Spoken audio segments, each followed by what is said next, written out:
You say you want it. So why do you keep acting in the way that is contradictory to what it is you say you actually want? You say you want to start a new business. Why do you keep procrastinating?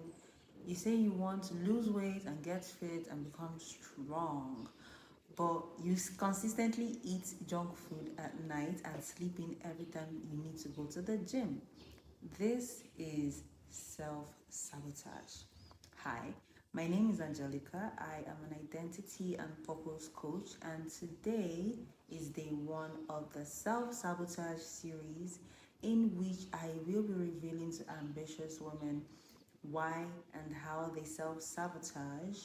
But most importantly, I will also be teaching us ambitious women how to stop self sabotaging so we can actually build the life we want.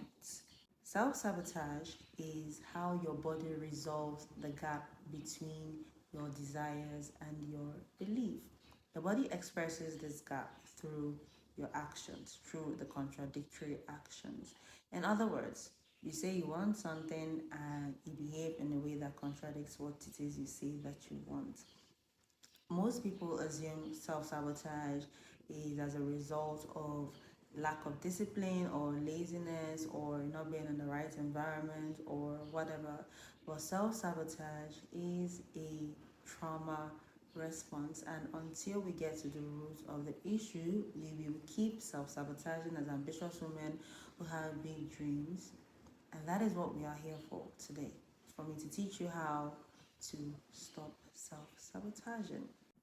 So let's start with what self sabotage actually looks like. Let's say you want to get fit and you want to lose weight. That is your desire. But then you consistently eat late at night, you sleep in when you're supposed to go to the gym, and you eat a lot of junk food.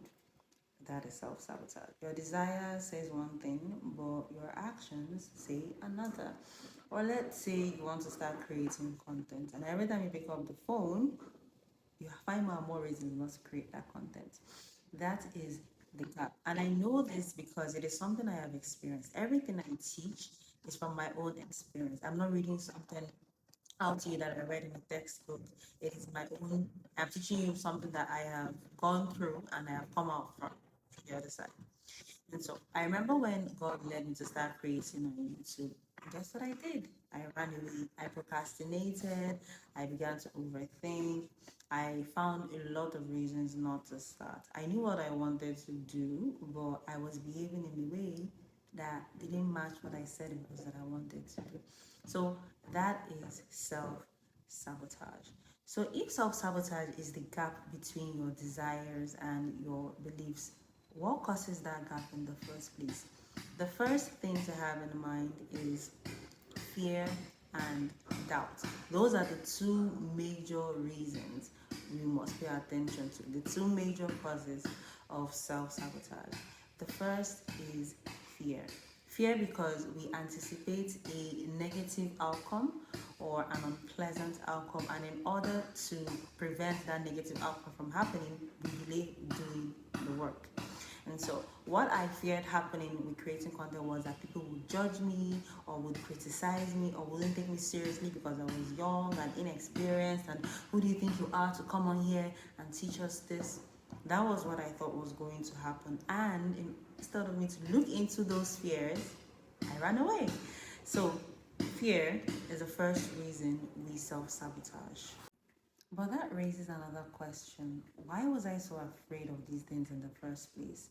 Because underneath those beliefs, underneath those fear, were beliefs about myself I had not yet challenged. I doubted myself, I doubted my abilities, I had false beliefs about myself, and I didn't believe I was capable of doing it. And those beliefs were influencing my behavior. So you can think about self sabotage like this: desire, belief, emotion, and behavior. If your belief is not intact, if your belief is not in alignment with your desires, it is going to affect your emotion and subsequently your behavior.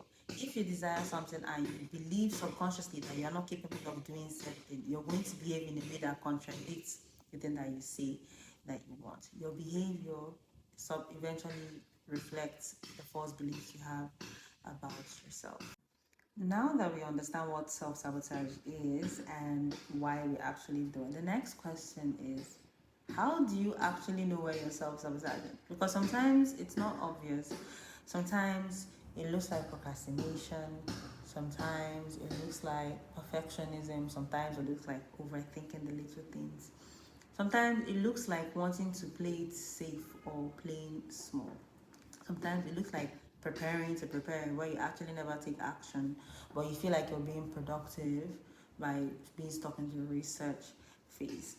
In part 2, we are going to be talking about the ways in which we ambitious women we self-sabotage and how to find solutions that actually match and work for your specific situation.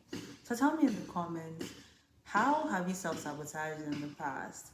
And if you're ready to stop the self-sabotage cycle, subscribe and come back tomorrow for day 2 of the self-sabotage files. And hopefully I will see you there.